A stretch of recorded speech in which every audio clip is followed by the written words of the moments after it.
कि अचानक उसे कामिनी नजर आई। वो मैनेजर के कैबिन से बाहर आ रही थी। जब उसने अभिनव को देखा तो वो हैरान हो गई और उसे इग्नोर करने लगी। उसने अपने चेहरे के दाईं तरफ सारे बाल गिरा लिए ताकि उसे अभिनव को ना देखना पड़े। अभिनव ने भी उसे नहीं देखने का नाटक किया और सीधा अपने कैबिन में चला गया। जैसे ही वो अपने कैबिन में घुसा तो देखा कि अकरम और जेनी उसके कैबिन में बैठे हुए थे। अभिनव उन दोनों को वहां देखकर हैरान हो गया। आओ आओ अभिनव आओ, अकरम ने अभिनव को देखते हुए कहा। क्या हुआ, सब ठीक है? आपको कुछ चाहिए? अभिनव ने पूछा। वो ऐसे नाटक कर रहा था जैसे उसे कुछ पता ही ना हो। वो अपनी सीट की तरफ बढ़ने लगा। अकरम ने कहा, अभिनव, तुम्हारे और जेनी के बीच में जो कुछ भी हुआ उसके बारे में जेनी ने मुझे सब कुछ बताया। मैं उसी बात पर इसे डांट रहा था और मुझे लगता है कि अब इसके घर जाने का टाइम आ गया है। यह सुनते ही जेनी की आंखें फटी की फटी रह गई। वो अकरम की तरफ देख रही थी। उसने पूछा, घर जाने का टाइम आ गया है मतलब? अकरम ने उसे एक पल के लिए देखा और बोला, तुमने अभिनव के साथ शर्त लगाई थी ना कि तुम उसे नौकरी से निकलवा दोगी, लेकिन अब पासा पलट चुका है।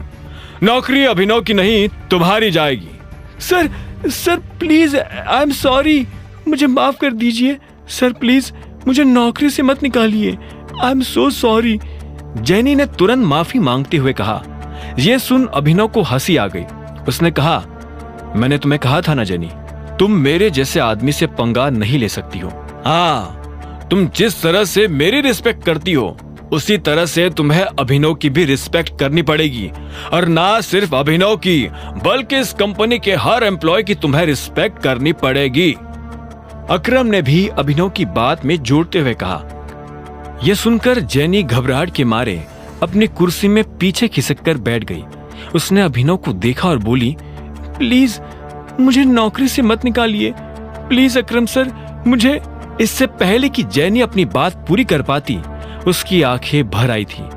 अभिनव ने उसे देखा तो उसके मन में जेनी के लिए दया आ गई। उसने अकरम को देखा और इशारों इशारों में समझाया कि वो जेनी को नौकरी से नहीं निकाले। अकरम ने हाँ में सिर हिलाया और बोला, ठीक है, लेकिन यह सिर्फ एक ही शर्त पर हो सकता है। तुम्हें अगर इस कंपनी में रहना है तो तुम्हें अभिनव और बाकी लोगों की रिस्पेक्ट करनी पड़ेगी। लेकिन अगर तुम दोबारा अभिनव पर या किसी और पर बेवजह चिल्लाई तो मैं तुम्हें तीसरा मौका नहीं दूंगा। मैं आगे से ऐसा कुछ नहीं करूंगी सर, प्लीज, सच में, आई प्रॉमिस, मैं ऐसा कुछ नहीं करूंगी। जेनी ने डबडबाई आंखों से अकरम को देखते हुए कहा। और हाँ, एक चीज का ध्यान रखना, इस कैबिन में जो कुछ भी हुआ उसके बारे में बाहर जाकर अगर तुमने अपने बॉयफ्रेंड से भी बात की तो मैं नहीं करूंगी सर, नहीं करूंगी। मैं इस बारे में किसी से बात नहीं करूंगी, किसी से कुछ नहीं कहूंगी, प्रॉमिस। ठीक है, अब तुम जा सकती हो, अकरम ने कहा। जेनी अपनी जगह से उठी और वहां से निकल गई। उसके जाते ही अकरम ने अभिनव से कहा, गजब का सिरदर्द है ये लड़की। अरे हाँ, लड़की से याद आया, मैंने तुम्हें ऑक्शन के बारे में बताया था ना, आज वो ऑक्शन होने वाला है और अलायना भी वहां आने वाली है। अलायना का नाम सुनते ही अभिनव के रोंगटे खड़े हो गए थे। बलराज ने पहले से अभिनव को अलायना के बारे में इतना कुछ बता दिया था कि अब वो अलायना से मिलने के लिए बेताब था। उसने कहा, हाँ, हम भी इस ऑक्शन में चलेंगे। हम नहीं, सिर्फ तुम।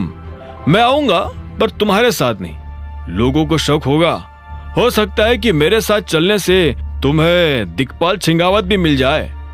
दिक्पाल छिंगावत का नाम सुनते ही अभिनव की आंखें बड़ी बड़ी हो गई थी। वो अपने दुश्मन से जल्द मिलना चाहता था।